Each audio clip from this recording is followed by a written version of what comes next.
All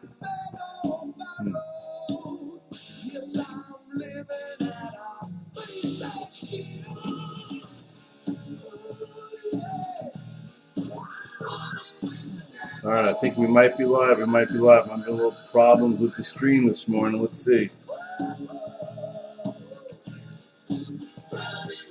All right, we're coming through.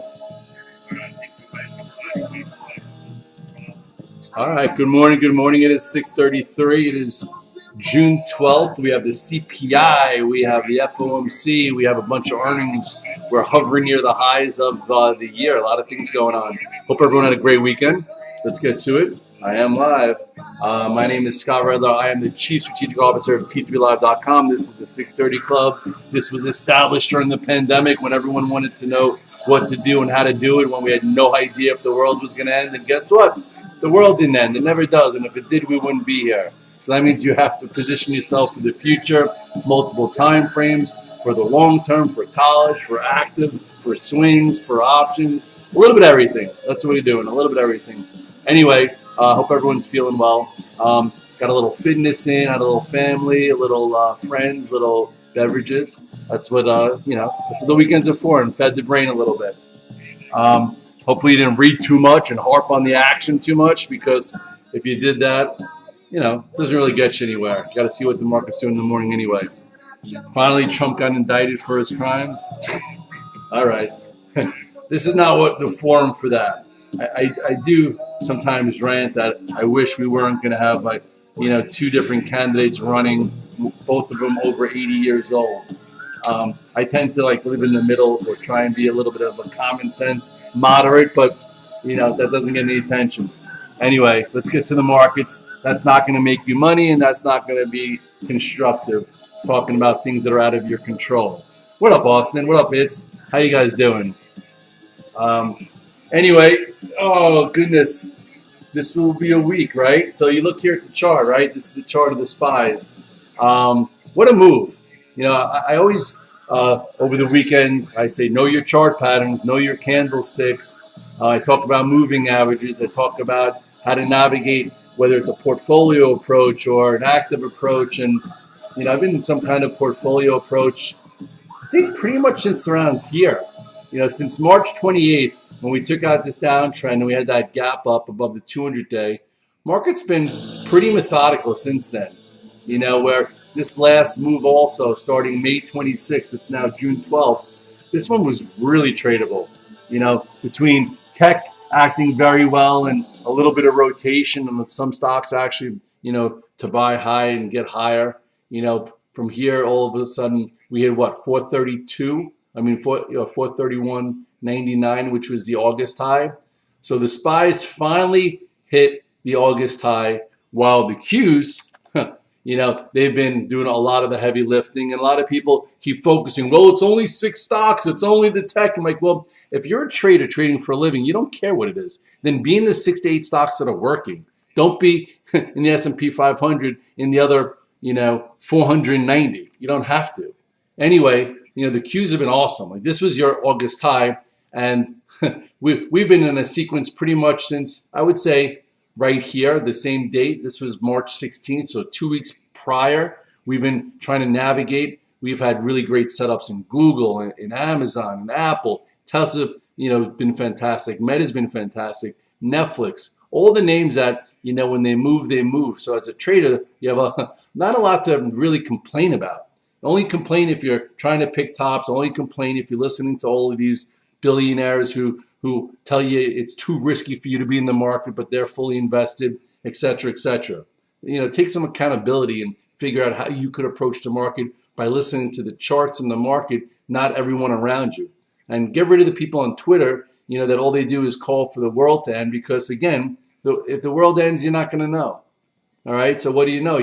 What do you have to do to make sure you can make some money so you can provide for your family and maybe contribute a little bit, to your community. But anyway, with that being said, here are the Qs, 353-ish, right? That was Friday's low. So if you look, now you have a little bit of a bigger channel here where you have resistance. You have 353 as active support, the 8-day, and a little bit bigger support. So sometimes, you just got to be like, can't get too bearish if, can't get too bearish if what? If 353 holds, right? And even if 353 doesn't hold, then you have this. So everyone's trying to really be outsmart everyone else and be right or not get caught. Just use your tier system, use your approach, net money, stay with trades, and consistently see what's next versus really trying to look too far out there. And if you do look too far out there, what you should be doing is putting money in an S&P fund every single month and do it for 30 years. That's how you'll make real money. But anyway, 353 is active support. As long as we hold that, it's hard to get too bearish. Same thing with the SPYs. You can go, okay, as long as the SPYs hold, you could even say, look how elevated this is, 429.62. You can't get too bearish. And if we don't hold that, you still have the 8-day right there. So, according to the indices, yeah, tiny little bit of a double top from Friday. But anyway, it was very tradable as well. As far as the rotation trade, the IWM is still kind of methodically moving up. Do I think the IWMs can get to 192 to 199? Yeah, it's still on that path. And there's been ways to navigate it.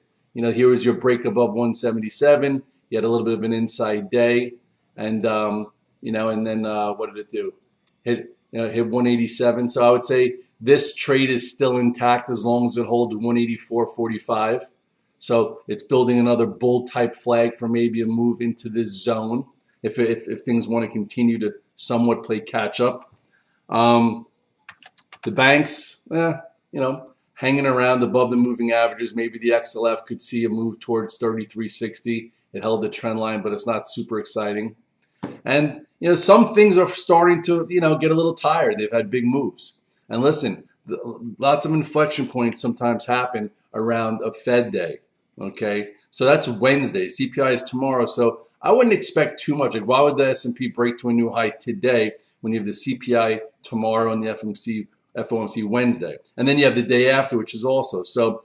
I would bring your expectations down and play a little bit of the ranges, and if you have some good positions on, just massage them. Some of the things that have been doing a lot of the heavy lifting is Apple. Everyone tried to call a top in Apple on event day, VR day, and that there was a good way to navigate it, right? We had this 182.94, and what did it do? It went above it, came back below it. I was long from here. I've had a lot of different sequences with Apple. So PS, selling it or reducing around 183 gave you a little less anxiety when it came in to test the 8-day. So on this day is when I got back in Apple, and I'm still in Apple. And now, we'll see this little inside candle. Now, a little bit of an inside candle could help. Why could it help? Because it gives you points of references. So here you go. This is Friday's low. This is 180.63. So let's change that. So again, you want to simplify it, not trying to overthink it. Say, hey, as long as Apple holds 180.60-ish, chances are it could continue to build and help the market go towards the prior high of the event. Okay. So anyway, I'm still in Apple and I'm massaging it. Tesla's been one of my biggest money makers the last 3 weeks. And I will say Friday was a little tricky for me. I got a little caught. I was long a lot of stock and I was short some premium above, and I got a little caught, but I traded my way out of it pretty well. Anyway, Tesla's a little bit elevated. I still think that buying on Friday, which is I've said you shouldn't be doing. You should have bought it. If you were in part of the 630 Club and part of the Alpha team and part of Redler All Access, you've been long Tesla since 169.76 right there. That was the spot. We've had 3 different call spreads get maxed out. It was awesome. And then it did get a little stretched heading into last week, but it still looks just fine. But we'll see. So this low here is what, 242. So holding 242 and building and letting the moving averages catch up would be healthy. Right now it's up 3. So if you're long Tesla, you trim a little bit and let it settle down. So anyway, 242. If this holds this gap and goes sideways, chances are, why wouldn't it at least fill this gap of 257 to 262? I did see some weird headlines the last 2 days, like that Twitter stopped paying their rent in I think in Goldman Sachs's building and they halted their payments to, I think, Google's cloud. So I don't know what that means. If Twitter's doing that bad and all of a sudden things happen bad at Twitter, I'm just saying I think all of a sudden Elon might have to start selling Tesla stock again for some reason. So just my antenna went up. I haven't seen anything like that. Obviously one thing really doesn't have a lot to do with the other, but he does own Twitter, and if Twitter all of a sudden is really starting to fall off and he's got to do stuff there, I'm just pointing it out. We'll see if that if that means anything. As far as other things, yes, Nvidia still acts just fine. Had the big gap up after earnings. This has been the leader of risk pretty much since March, and it's been a really good trade for a lot of us. Put a topping tail in at 419 on post earnings, and now it's been viable into the 8th day. And today, do I think Nvidia is viable? I wouldn't chase the up open. Nvidia's up 3. Seems like every time it opens up, it goes red. So as an active trader, you haven't really wanted to buy into strength.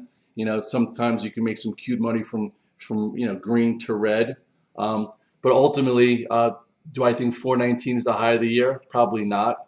But it needs time to digest, and it's been digesting. AMD's been digesting. They have an event this week. How many times was I like, oh, maybe you could buy it into this 115.80 if it holds the gap, and it's done that very nicely.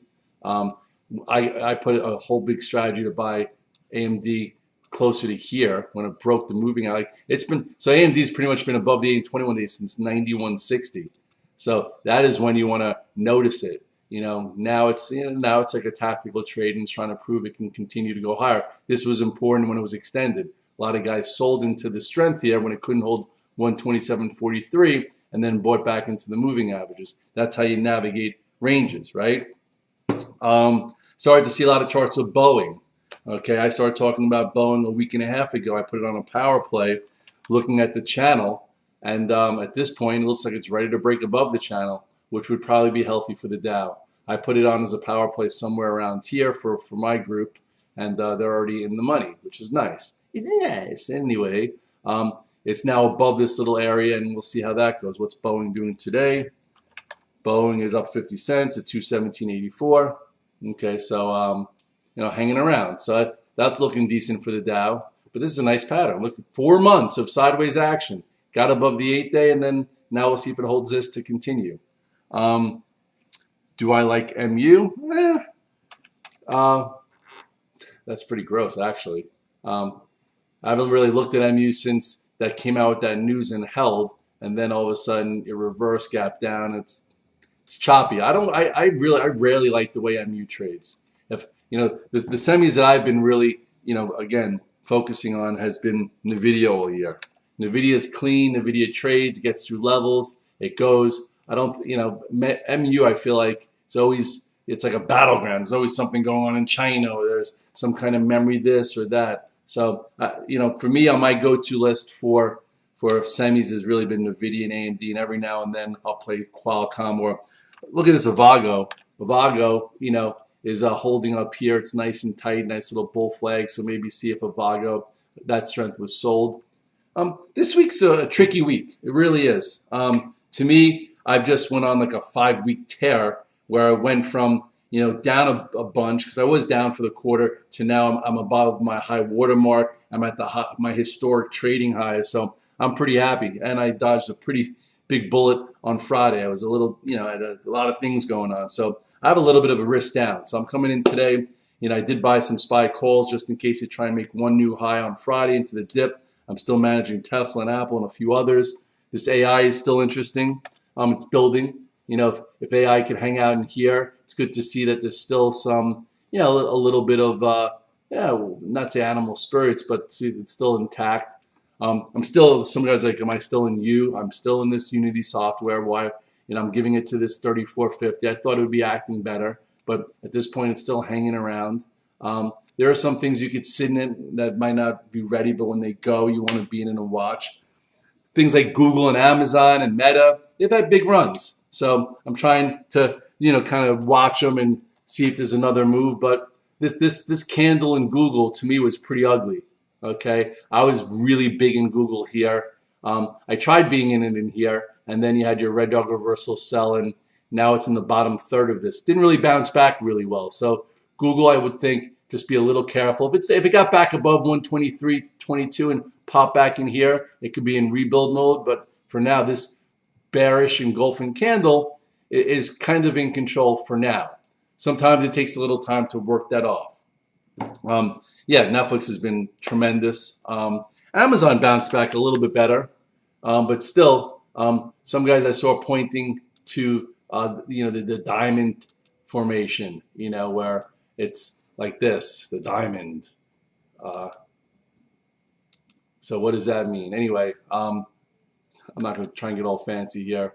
So at this point, I don't think you can get too bearish if it holds this 122-ish, but it also needs some time. This wide range candle right here, or this bearish candle, already got penetrated, where again, if you just look at the difference between Google, it didn't. The sellers had enough control to keep it below the bottom third. So that one shake-up candle in the Qs, which was right here, okay, remember that candle got negated fast, whereas some stocks didn't. So you want to figure out which is stronger than which.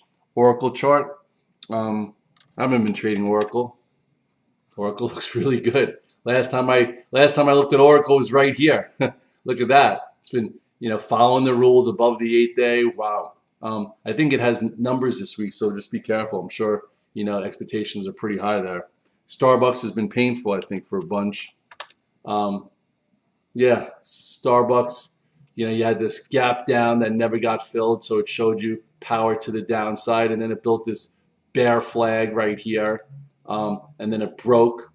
I guess you could say, hey, it's Starbucks, it's going to rebuild. So if that's the case, you maybe be, you could be long versus this 96 area. But it's taking its time. There's been so many better things out there.